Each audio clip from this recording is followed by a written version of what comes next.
سلامونه مې ومنئ ملګرو، هیله لرم چې روغ جوړ او خوشحاله به یاستئ.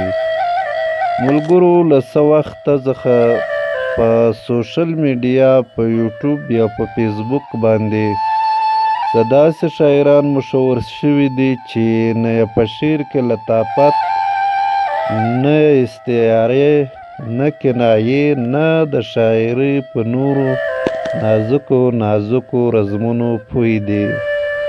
دا شاعران دومره مشهور شوي دي چې خلک یې په مخونو ښکلوي.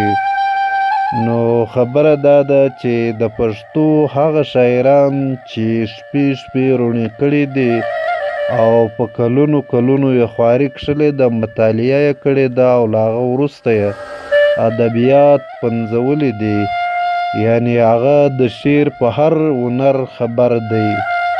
نو پر ځای هغه په تیارو کې پراته دي او پښتون ولس یا ولسونه یې نه لولي.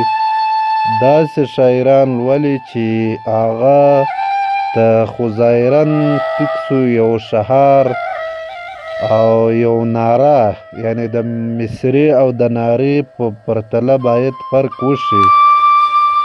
خو داسې شاعران ډېر مشهور شوي دي چې اډو شاعران نشو ورته ویلی. یو لفظي یو بل شی به خود ورته ووایو.